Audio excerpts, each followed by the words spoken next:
Hello friends, my name is Sagar and welcome है आपका इस सी लैंग्वेज के इस नए ट्यूटोरियल में।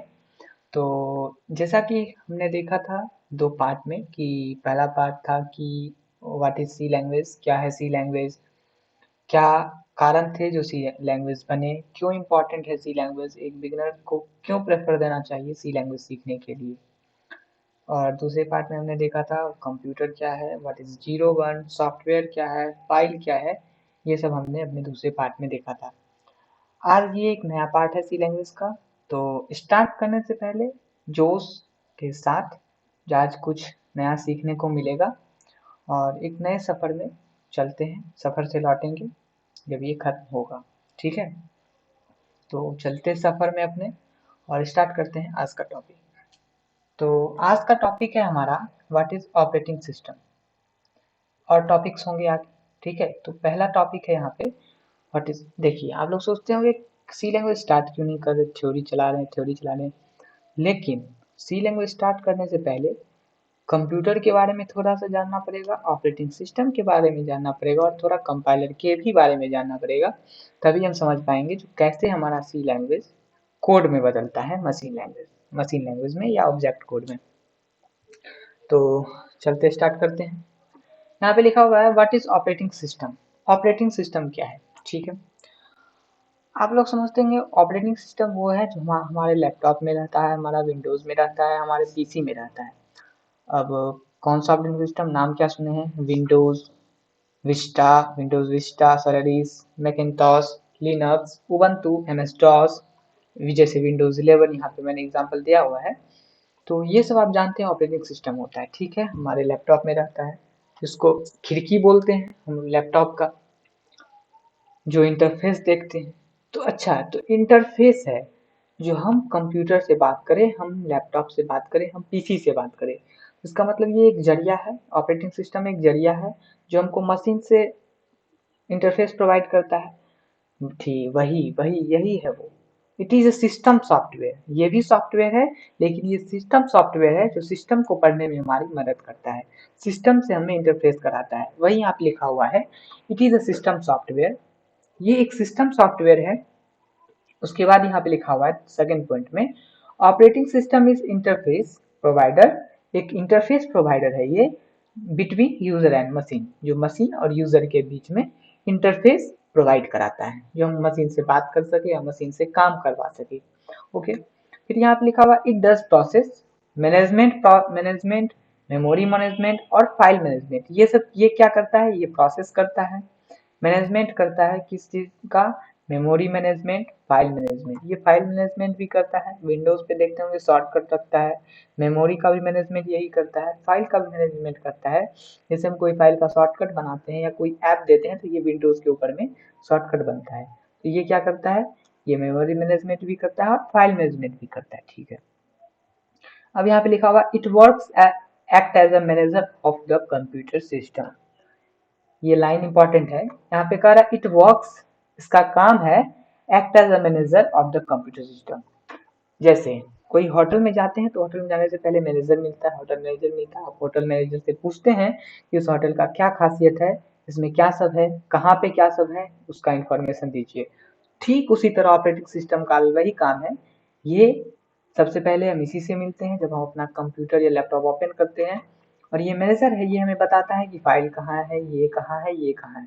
इसे कंप्यूटर सिस्टम का मैनेजर भी कहा जाता है, क्योंकि उसका काम ही ऐसा है।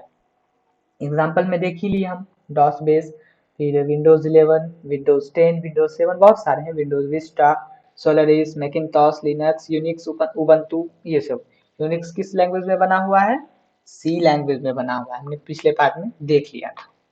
ओके, अब यहाँ पे फिर दूसरा पॉइंट है, दूसरा टॉपिक है machine assembly and high level language. ये क्या होती है? मशीन लैंग्वेज, असेंबली लैंग्वेज और हाई लेवल लैंग्वेज क्या है? इसमें हम कोड लिखते हैं। क्या लिखते हैं? सोर्स कोड लिखते हैं। सोर्स कोड क्या है वो आगे पढ़ेंगे, लेकिन थोड़ा सा हिंट यहाँ देते हैं। सोर्स कोड वो है जिसमें हम अपना प्रोग्राम लिखते हैं। ठीक है, जैसे हम प्रोग्राम लिखते हैं तो वो सोर्स कोड हुआ, उसको आगे जो होगा ट्रांसलेटर बताएंगे, ट्रांसलेट करके वो क्या करता है? ऑब्जेक्ट कोड या मशीन कोड में बदलता है। आपको पता है ऑब्जेक्ट कोड मशीन कोड किस में बदलेगा?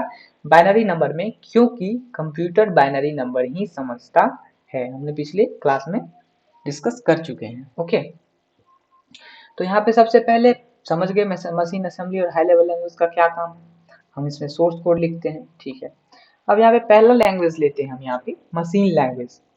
मशीन लैंग्वेज कहता है, मशीन लैंग्वेज जो है वो कंप्यूटर का नेचुरल लैंग्वेज है, ठीक है। इससे हम डायरेक्ट मतलब कंप्यूटर से या किसी भी जो हुआ कंप्यूटर डेस्कटॉप जिससे भी हुआ, हम इसे डायरेक्ट इंटरफेस करते हैं, ठीक है। अंडरस्टूड, इसको समझते हैं डायरेक्ट, इससे इसके सिस्टम को समझते हैं, ठीक है।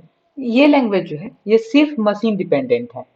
मशीन लैंग्वेज जो है सिर्फ मशीन डिपेंडेंट, हम मेरा इसमें कुछ नहीं है, वो उसको मशीन में ही लिखना पड़ेगा, मशीन के तरह ही लिखना पड़ेगा, 0 1 के फॉर्म में लिखना पड़ेगा जो मशीन समझता है उसी में। ये मशीन डिपेंडेंट ही है, हमारे पे है ही नहीं। ये जो करेगा तो वो मशीन के लिए करेगा, हमारे हमको कुछ फायदा नहीं देगा। तो यहाँ पे कह रहा है it is a computers natural language, ये कंप्यूटर का नेचुरल लैंग्वेज है, इसका अपना लैंग्वेज है। जैसे हम लोग का नेचुरल होता है घर ये सब, which can be directly understood by the system, जिससे हम डायरेक्ट सिस्टम को समझ पाते हैं। डायरेक्टली हम सिस्टम को समझ पाते हैं क्योंकि ये इसका अपना नेचुरल लैंग्वेज है, ठीक है ना। जैसे नेचुरल कान आँख नाक होता है किसी इंसान का। दिस लैंग्वेज, यह language is machine dependent, machine language dependent है ये, 0 1 के फॉर्म में ही। Example, it is not portable, ये पोर्टेबल ही नहीं है। अरे यार, मैंने पिछले क्लासेस में बताया था कि सी लैंग्वेज जो है वो पोर्टेबल है, अगर मैंने इसमें वो कोड लिखा तो वो उसमें भी चलेगा, लेकिन अगर इसमें हम वो सोर्स कोड लिखते हैं जो मशीन लैंग्वेज में लिखा जाता है, सोर्स कोड प्रोग्राम लिखने का तरीका, वो दूसरे में नहीं चलेगा, ठीक है। मशीन लैंग्वेज में ही वो चलेगा, ये पोर्टेबल नहीं है। अगर मशीन लैंग्वेज में हमने कोड लिखा तो वो दूसरे में पोर्टेबल नहीं होगा। ये लैंग्वेजेस क्या है, इसमें हम सोर्स कोड लिखते हैं, ये पोर्टेबल नहीं है क्योंकि ये मशीन डिपेंडेंट ही है। ओके, यहाँ पे लिखा हुआ program written in 1 and 0 is called machine language.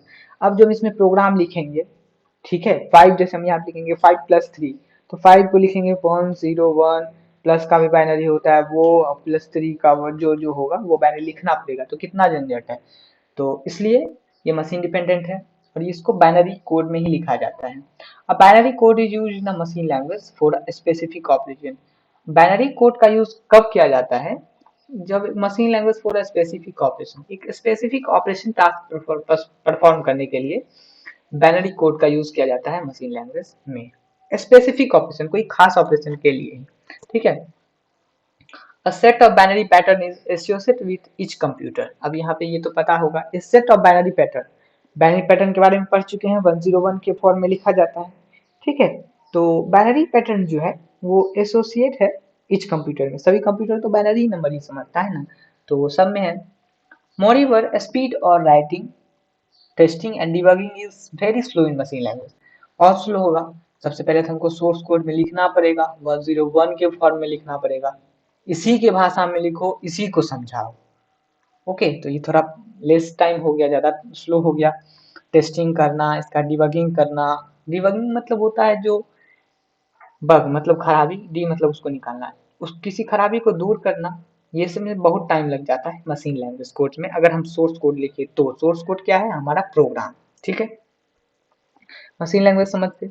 अब आता है असेंबली लैंग्वेज। असेंबली लैंग्वेज में क्या कहता है? Assembly language is a language, assembly language एक लैंग्वेज है which use the mnemonic words. अब ये मेनोमोनिक्स वर्ड्स क्या है वो आगे बताएंगे। Which use the mnemonic words to identify the operation, जो आइडेंटिफाई करता है, प्रूफ करता है the operation that mnemonics are easily understand by the users.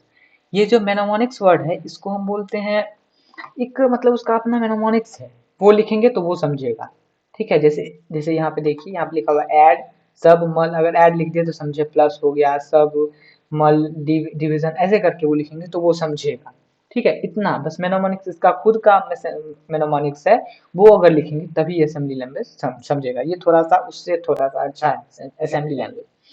तो वही बोल रहा है, assembly language is the language which use the mnemonic words to identify, mnemonic words के जरिए ही हम आइडेंटिफाई करते हैं the operation that mnemonics are easily understand by the users, क्योंकि यूजर्स को डायरेक्ट अंडरस्टैंड आ जाता है। ऐड मतलब जोड़, सब मतलब घटाओ, ये सब that is instead of using a string binary bits in a machine language. ये इंस्टीड है, इसका डायरेक्ट अपोजिट है।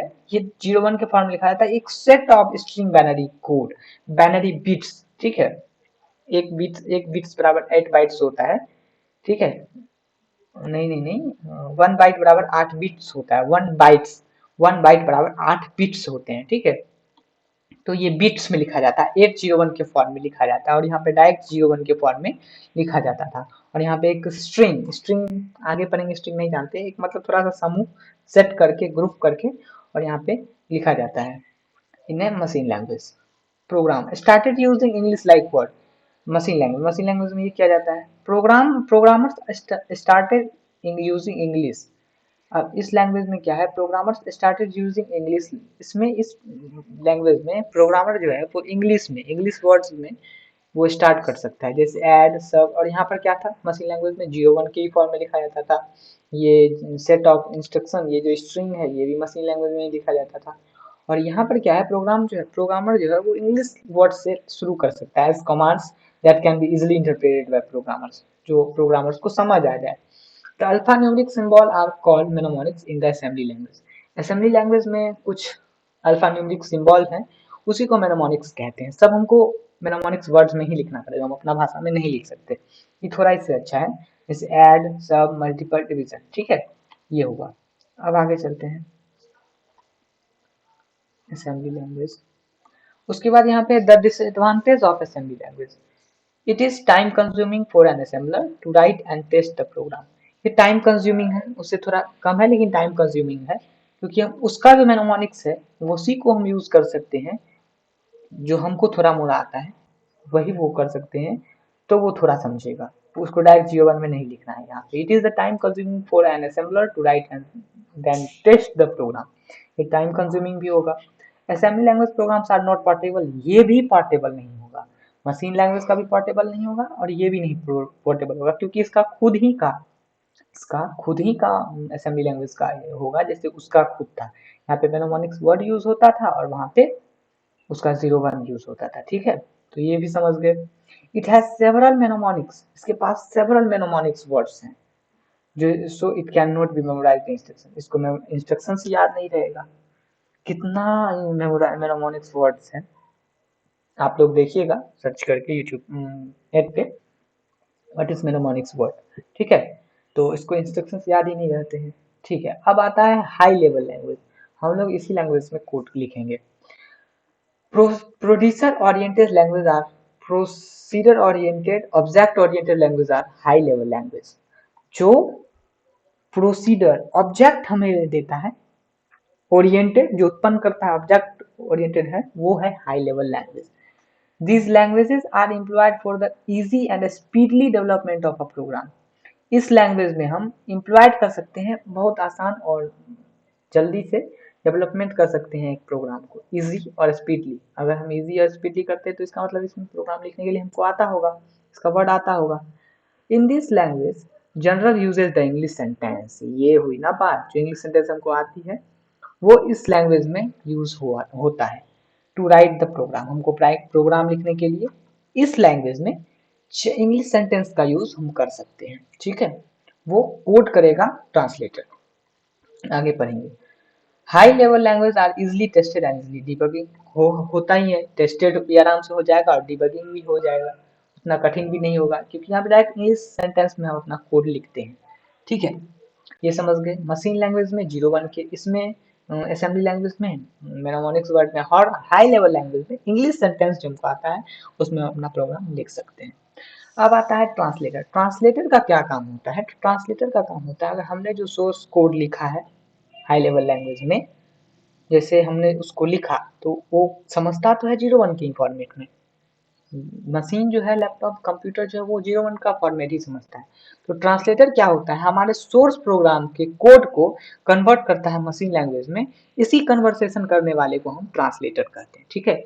यहाँ पे वही लिखा हुआ है, a source program is to converted by the machine language to the machine language, this conversation is done by translator. हमारे सोर्स प्रोग्राम को जो कन्वर्ट करता है मशीन लैंग्वेज में, और ये काम जिसके द्वारा होता है वो होता है ट्रांसलेटर के द्वारा, okay. That means a translator translate source code of program. That means translator जो है वो ट्रांसलेट करता है हमारा source code of program, program का जो सोर्स कोड है, इनटू मशीन कोड में। मशीन कोड मतलब बाइनरी कोड, बाइनरी कोड मतलब ऑब्जेक्ट कोड, ऑब्जेक्ट कोड मतलब 0 1। ठीक है। Translator has 3 type. अब ट्रांसलेटर 3 टाइप्स के होते हैं। ठीक है। फर्स्ट होता है असेंबलर, सेकंड होता है कंपाइलर और थर्ड होता है interpreter. First assembler, second compiler and third interpreter. Translator यहाँ पे असेंबलर, कंपाइलर एंड इंटरप्रेटर। तो सबसे पहले हम देखेंगे असेंबलर। चलिए देखते हैं। यहाँ पे असेंबलर, असेंबलर कैसे करता है? वो क्या, प्रोग्राम में सोर्स कोड जो लिखते हैं हम, वो 3 लैंग्वेज में, machine, assembly and high level language. तो मशीन लैंग्वेज में 0 1 के फॉर्मेट में ही लिखना पड़ेगा, उसके भाषा में ही। और असेंबली लैंग्वेज में मेमोनिक्स वर्ड का यूज करके कर सकते हैं। और हाई लेवल लैंग्वेज में अपने सेंटेंस में, इंग्लिश सेंटेंस में हम कोड लिख सकते हैं। उसके बाद क्या हुआ, जो कोड लिखेंगे सोर्स कोड, उसको कन्वर्ट करने के लिए बाइनरी कोड में, मशीन कोड में कन्वर्ट करने के लिए ट्रांसलेटर होते हैं। और ये ट्रांसलेटर भी 3 टाइप्स के होते हैं। First assembler, compiler and interpreter. ठीक है। यहाँ पे देखिए, सबसे पहले पढ़ते हैं assembler. An assembler translate the symbolic codes of program of an assembly language. मतलब एक असेंबलर, पहले इसको पढ़ लेते हैं उसके बाद आपको समझाते हैं। An assembler translate the symbolic code of program of an assembly language into machine language instruction. ठीक है। यहाँ पे फुल स्टॉप बंद हो गया। यहाँ पे यहाँ तक लाइन को पढ़ के समझाते हैं। एन असेंबलर, एक असेंबलर क्या करता है? ट्रांसलेट करता है symbolic code of program. Program का सिंबॉलिक कोड जो होता है, सोर्स कोड जो होता है, क्या करता है? N assembly language into machine code. Assembly language का जो होता है उसको क्या करेगा, ये मशीन लैंग्वेज में कन्वर्ट कर देगा। ठीक है। ये असेंबली लैंग्वेज जो हम था, मेनोमोनिक वर्ड्स, उसको ये क्या कर देगा, ये उसके लिए है, असेंबलर उसके लिए है, असेंबली लैंग्वेज के लिए। An assembler translate the symbolic codes of programs of an easily language easily an assembler translate the symbolic codes of program of an assembly language। क्या करता है असेंबलर? ट्रांसलेट करता है सिंबॉलिक और source code of a program and assembly language का into machine language instruction. ठीक है। Machine language instruction में करता है। This symbolic languages is translated to the machine code. यह सिंबॉलिक लैंग्वेज ट्रांसलेट करता है मशीन कोड में इन द रेशियो ऑफ 1:1, 1:1 के फॉर्म में ये तोड़ता है, इसको कोड में तोड़ता है। ठीक है। सिंबॉलिक इंस्ट्रक्शंस में ये तोड़ता है, एक के बाद ये तोड़ता है, इस to one machine code instruction. Such types of language are called low level language. ये बहुत लो लेवल लैंग्वेजेस हो गए असेंबलर। ठीक है। अब आता है कंपाइलर। कंपाइलर, इसका नाम सुने। कंपाइलर आर द ट्रांसलेटर, ये भी ट्रांसलेटर है, उसी के तरह वही काम करता है। Which translate all the instructions of program into machine code. ये सब इंस्ट्रक्शंस जो होते हैं वो क्या करता था, सिर्फ असेंबली लैंग्वेज के इंस्ट्रक्शंस को मशीन लैंग्वेज इंस्ट्रक्शन बदलता है। ये क्या करता है, compiler are the translator which translate all the instructions of the program into machine code. ये ऑल जितने भी प्रोग्राम है उसको वो मशीन कोड में कन्वर्ट करता है। ठीक है। Which can be use again and again, ये बार बार अगेन को करता है, बार बार। इन द उसके बाद ये बार बार अपना करता रहता है, सोर्स को जितना भी है उसको कर करके मशीन कोड्स में बनाता रहता है। The program which is to be translated is called the source program. मतलब कह रहा है द प्रोग्राम उसको कहते हैं which is to be translated, जो ट्रांसलेट हो, जो ट्रांसलेट होने वाला हो, is called the source program. Program उसी को कहते हैं जो ट्रांसलेट होता है। हमारा सोर्स प्रोग्राम है वो क्या कहलाता है, उसी उसी वही सोर्स प्रोग्राम कहलाता है। हम जो लिखते हैं, हम लिखे सोर्स कोड में, हाई लेवल लैंग्वेज में हमने लिखा, वो ट्रांसलेट हो जाता है, वो ट्रांसलेट हो जाता है किसमें, सोर्स प्रोग्राम में। उसी को कहते हैं हम सोर्स। जो भी ट्रांसलेट होने वाला हो उसको हम कहते हैं सोर्स प्रोग्राम। सोर्स कोड हमने जो लिखा है वो ट्रांसलेट होता है, तो जो भी ट्रांसलेट होता है वो सोर्स प्रोग्राम हो गया। एंड आफ्टर ट्रांसलेट, और ट्रांसलेट होने के बाद the object code is generated, उसके बाद ऑब्जेक्ट कोड जनरेट होता है। ठीक है। ट्रांसलेट होने के बाद, हमारा सोर्स कोड ट्रांसलेट होने के बाद ऑब्जेक्ट कोड बनता है। ऑब्जेक्ट को मतलब machine code 1:0, binary code. The entire program will be ready by the compiler first and generates the object code. ये क्या करता है, ये पूरे प्रोग्राम को रीड कर लेता है कंपाइलर, उसके बाद ये जनरेट करता है ऑब्जेक्ट कोड। पहले प्रोग्राम को ये पूरा पढ़ लिया, उसके बाद ये जनरेट करेगा ऑब्जेक्ट कोड। यहाँ पे वही लिखा हुआ है, mnemonic language, compilers and interpreter. Mnemonic languages है, ये भी तो मेनोमोनिक वर्ड्स था ना, यहाँ पे लैंग्वेजेस ही हम लिख दिए। Sentence, compiler and interpreters, compiler और इंटरप्रेटर्स, इंटरप्रेटर्स भी पढ़ेंगे, ये क्या करता है मशीन कोड में कन्वर्ट करता है। ठीक है, ये समझ गए। अब आता है interpreter. Interpreter also translate, 1 minute please.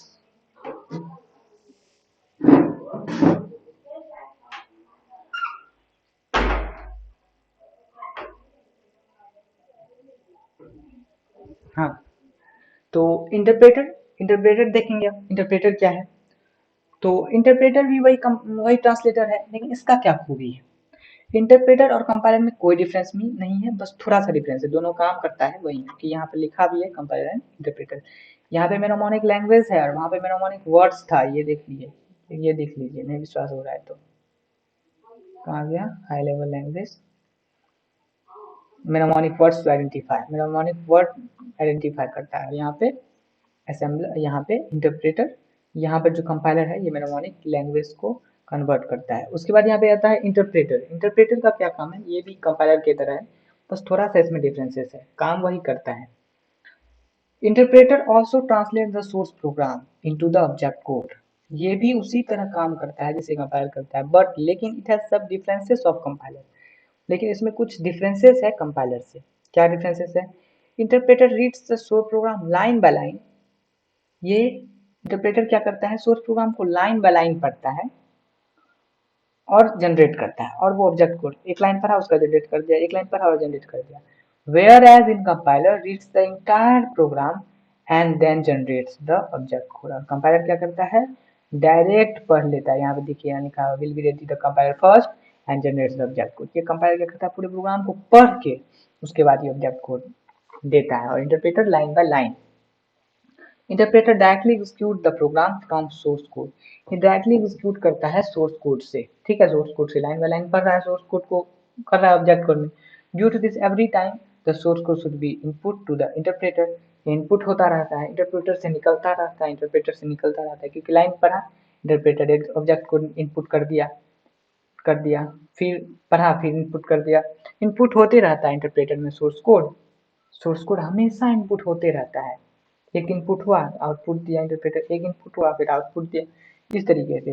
And each line is converted into object code, और ईच लाइन जो है वो कन्वर्ट होते रहता है ऑब्जेक्ट कोड में। It takes very less time for execution, ये बहुत कम टाइम, वेरी लेस बहुत कम टाइम लेता है एग्जीक्यूशन, बहुत कम टाइम लेता है, because no intermediate object code is generated, क्योंकि इसके पास लाइन बाय लाइन रहता है, ये तोड़ते जाता है, इसलिए इसको बहुत कम टाइम बचता है, और एक पूरे प्रोग्राम को पढ़ के करने में बहुत दिक्कत होता है, तो इंटरमीडिएट ऑब्जेक्ट कोड इसमें जनरेट होता है।